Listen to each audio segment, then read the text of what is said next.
When you go on a healing journey, there are lots in your life who may not go on that journey with you, and that's okay.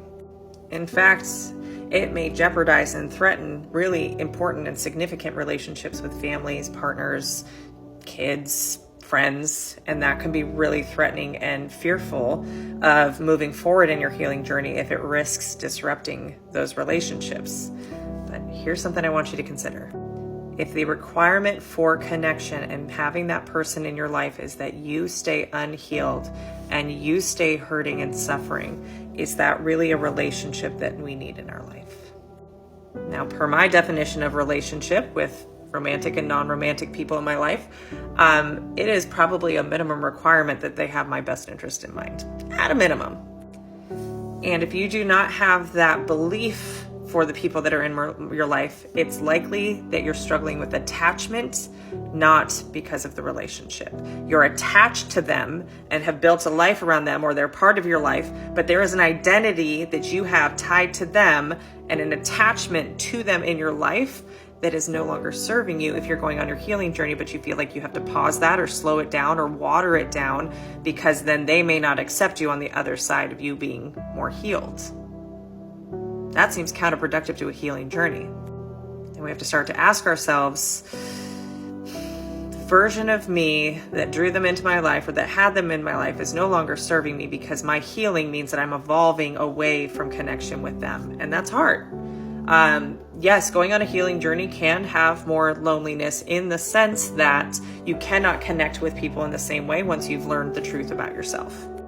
They also may have a hard time connecting with you in the same ways because you may have had toxic connections or toxic things that you did or patterns that weren't healthy that you're no longer willing to tolerate because you've gone on this self-love journey and you're like, I deserve better than that.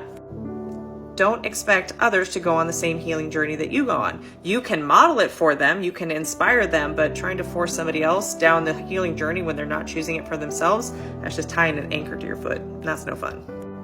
Now, this doesn't mean that we have to completely disconnect them from our lives. It doesn't mean we have to, go no contact or whatever, but we also need boundaries of what's healthy for you in your healed state so that you don't slip back into old patterns, especially if you're still on that journey, and what is not healthy for you to be exposed to. And that may be some people that you have labeled as family or partners or relationships or friends that may need to start having limited access to you, especially when you're in the crux and the hard parts of healing. And the hard parts of healing is called dark soul of the night. Basically, we're starting to question everything and you're starting to question who you are. And it's very easy to go back to who you were, especially when you're surrounded by that in your environment. And you have people who want you to stay in that same identity because they don't know the new you and they don't know the healed you. And so therefore they don't want to know because they like or can control the version of you that you are now. So the solution to all of that is going on a self-love journey, because when you love yourself and you know what you're worthy and deserving of, and you know how you treat people and you know your goodness, you can start to question other people's intentions with you if they don't also support that. And it's okay to outgrow people that you thought were going to be in your life forever.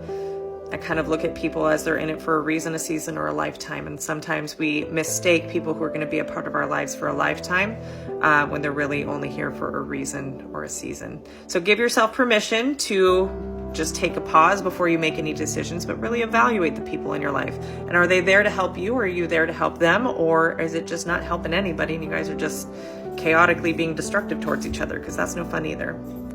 And I'll even take this one step further.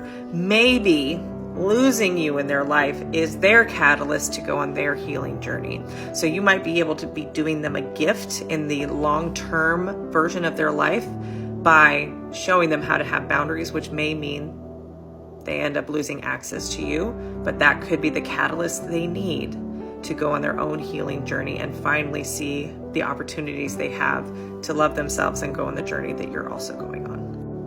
And hey, my name's Tara and I'm on a mission to create a self-aware army because it's lonely in these self-aware streets.